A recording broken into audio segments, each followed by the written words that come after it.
Ah, Shakugan no Shana, les Flame Maze, les Tomogara, les Sources illimitées, tout un univers infini qui s'ouvre à vous. Mais quoi de mieux en regardant l'animé que de comprendre toute l'intrigue?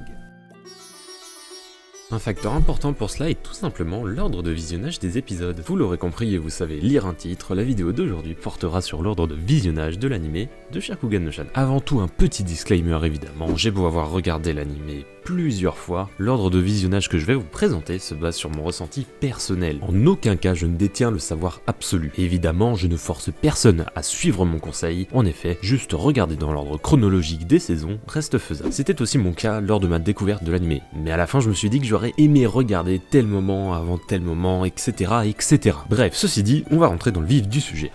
Comme je vous l'avais dit dans ma précédente vidéo sur la présentation de Shakugan no Shana, d'ailleurs je vous conseille énormément d'aller la voir si vous voulez en apprendre plus, et merci beaucoup d'ailleurs pour tous vos retours positifs, ça me fait extrêmement plaisir. Il existe adapté en animé 3 saisons de 24 épisodes, une saison de 2x2 OAV appelée les Shakugan no Shana S, 4 saisons de Shanatan, un OAV et un film, donc il y a de quoi faire. On va déjà un peu décortiquer tout ça. Pour commencer, les 3 saisons, qui vont donc raconter le fil rouge de l'histoire, sont regardables d'une traite si l'on ne compte pas rajouter les autres éléments. Si vous avez été attentif, vous aurez remarqué que j'ai dit une saison de 2x2 OAV, et non une saison de 4 OAV. Alors pourquoi cela? Eh bien cette saison, Shakugan no Shana S, est composée de 4 épisodes. Les épisodes 1 et 2, qui sont des OAV classiques, qui racontent une petite histoire courte, pas forcément importante pour le fil rouge de la série, mais qui nous apporte quelques éléments quand même. Par contre, les 2 autres épisodes, eux, sont liés et racontent une petite side story qui peut être importante pour mieux comprendre la trame principale. Ensuite, il y a 4 saisons de Shakugan no Shana Tan. Les Tan sont des short stories parodiques de la série avec des chibi et les seiyuu qui se laissent un petit peu aller. On peut retrouver des séries Tan chez d'autres animés de JC Staff, comme par exemple Toharu Majutsu no Index Tan. Il existe donc 4 saisons de Tan, faites respectivement pour sa saison correspondante. En gros, la saison 1 de Shana Tan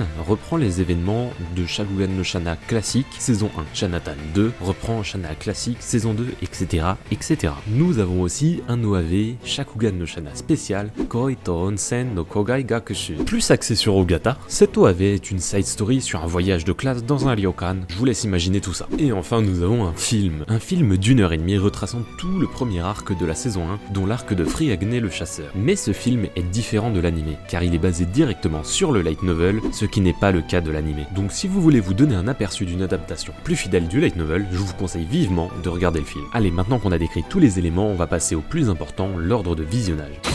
Tout d'abord, commençons par le commencement. En premier lieu, je conseille de regarder la saison 1 classique jusqu'à l'épisode 13. Ici, nous pouvons ajouter l'OAV Koito Onsen entre l'épisode 13 et 14, ou bien vous pouvez le regarder après la saison 1. Je dis ça, car dans l'OAV, il y a une phrase qui contient le nom d'un personnage qui arrive plus tard dans la saison 1, mais qu'on n'a pas encore vu à partir de l'épisode 13. Ce n'est qu'une phrase, certes, mais bon, on est un puriste ou on ne l'est pas. Ensuite, après avoir fait votre choix, on peut terminer tranquillement la première saison de Shana. Une fois la saison 1 terminée, si vous ne l'avez pas fait, du coup vous pouvez regarder l'OAV Koito Onsen, mais surtout vous allez pouvoir commencer les 2 premiers épisodes de Shakugan no Shana S, ainsi que le film et la première saison de Shakugan no Shana Tan.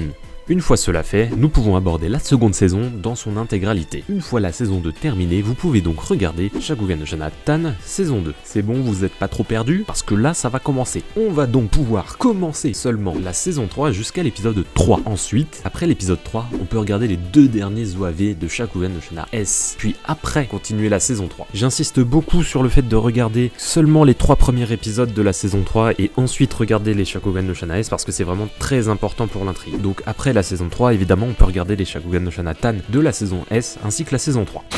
Eh ben, un sacré bazar tout ça. Bon, on n'est pas encore au niveau des Toharu ni des Fate, mais voilà. J'espère en tout cas avoir été le plus clair possible dans mes explications et que ce magnifique tableau fait maison vous aide. Ouais, c'est vraiment pas mon fort, les schémas. D'ailleurs, si vous avez compris mes explications et que vous voulez faire un nouveau schéma plus lisible, surtout ne vous gênez pas, de toute façon, ça peut pas être pire. En espérant en tout cas que toutes ces explications, de mon point de vue, je le rappelle, c'est totalement personnel, vous aident à vous lancer dans l'animé ou bien à le re-regarder sous mon point de vue. Et maintenant que j'y pense, j'ai pas grand chose d'autre à rajouter en fait. Je tiens juste évidemment à vous remercier remercier encore une fois pour tous les retours positifs que vous m'avez donnés sur la toute première vidéo. Ce sont des sujets qui me tiennent énormément à cœur. Vu qu'il n'y a personne en France qui le fait, je me suis dit, on va pas attendre les bras croisés, faut que quelqu'un y aille, donc je tente. Je suis clairement pas un expert en montage et j'ai une voix plutôt monotone, donc c'est un peu dur d'expliquer des trucs comme ça, mais bon, j'essaye de faire de mon mieux. Pareil, pour le temps d'attente des vidéos, je suis vraiment désolé, je fais ça de mon temps libre en fait, j'ai aussi une vie étudiante à côté, donc j'essaye de faire ça du mieux que je peux. Donc je suis désolé si ça sort pas toutes les semaines, mais je fais au mieux. Donc voilà, merci encore énormément pour votre indulgence et votre gentillesse par rapport à la qualité et au temps d'attente des vidéos. Si un jour quelqu'un veut faire du montage et s'ennuie, n'hésitez pas à me MP.